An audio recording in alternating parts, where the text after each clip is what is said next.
इस वक्त डॉक्टर मंजर नसीम जो यहाँ से भावी प्रत्याशी बनकर आ रहे हैं, डॉक्टर साहब, बारिश काफ़ी तेज़ है। लगभग 4 बजे जो है बिशुनपुरवा में एक 2-2.5 साल की बच्ची ट्रैक्टर से जो है कुचली गई है।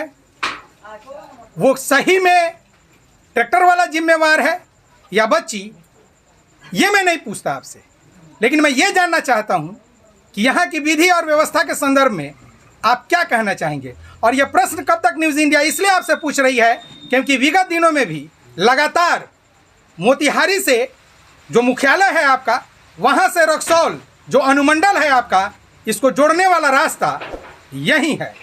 घटना यह भी है कि आज इसी रूट में एक जगह है जो यहाँ से बस 1 किलोमीटर की दूरी भी नहीं होगी, और उस जगह का नाम हिरमनी है। वहाँ भी एक बाइक पे 3 लोग सवार थे, जिसमें एक लेडीज़ हताहत हो गई है। इन तमाम चीज़ों के संबंध में आज डॉक्टर मंजर नसीम क्या कहना चाहेंगे? देखिए, आज से कुछ दिन पहले भी आपसे हमारी बात हुई थी। वही पुरुषोत्तमपुर में एक गिरिजी बाइक से जा रहे थे और इसी हादसे में मौत का शिकार हो गए।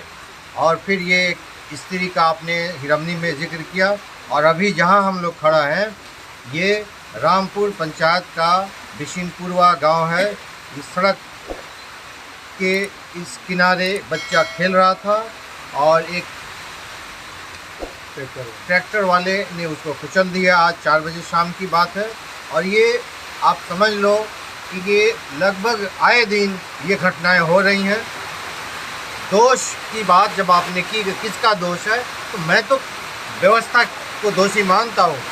इस व्यवस्था ने हमें मजबूर किया है कि हमारे परिवार के सदस्य हर दिन एक-एक करके इस असमय मौत का शिकार होते जा रहे हैं। तो ये सड़क, जिस सड़क की आप चर्चा कर रहे हैं, ये लखौरा से रक्सौल तक जाती है। इसे बहुत पहले डबल लेन हो जाना चाहिए था। किसका कसूर है? कौन दोषी है इसको डबल लेन नहीं करने का? ये जनता का काम है या शासन प्रशासन का काम है? जो लोग सत्ता में बैठे हुए हैं, चाहे जिस पार्टी के हों, ये तो इनका पक्ष विपक्ष सब एक ही है। आप सब लोग जानते हो, ये कब सत्ता में रहेंगे, कब विपक्ष में हो जाएंगे, ये कोई नहीं जानता। ये सत्ता का खेल खेलने में बहुत ही खिलाड़ी हैं। इन्हें जनता के दुख, इनकी समस्याओं से कोई लेना देना नहीं है। अभी ये सड़क आज भी सिंगल लेन बनी हुई है। जब 2 तरफ से गाड़ियां चलेंगी तो क्या होगा? यही होगा जो अंजाम हमारे लोगों के सिर्फ हो रहा है, भुगतना पड़ रहा है हमें। अब हम लोग चुप नहीं बैठेंगे। हमारे लोग इतने आक्रोशित हैं कि इन लोगों ने मजबूरी में वो सड़क को जाम किया है।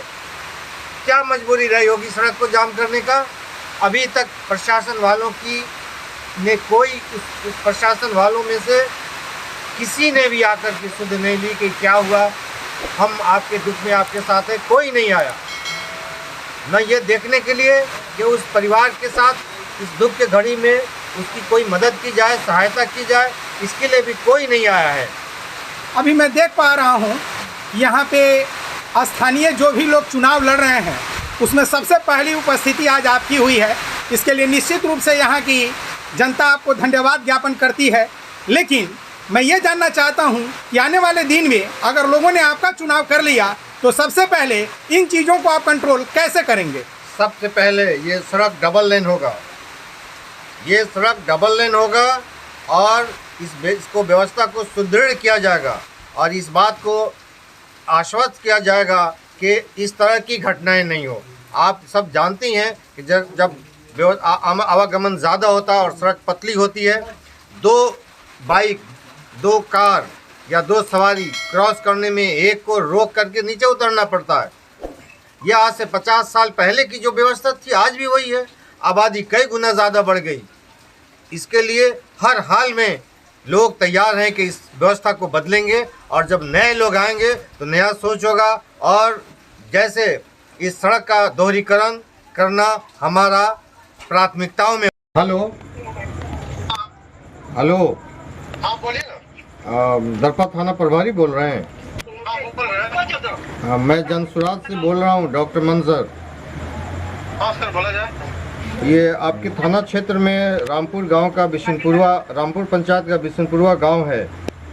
यहाँ एक बच्ची दुर्घटना की शिकार हो गई है। हाँ सर, हाँ, आपने आकर के यहाँ जायजा लिया होगा? जी सर, अभी 2 घंटा से यहीं पे है सर। यहीं पे हैं?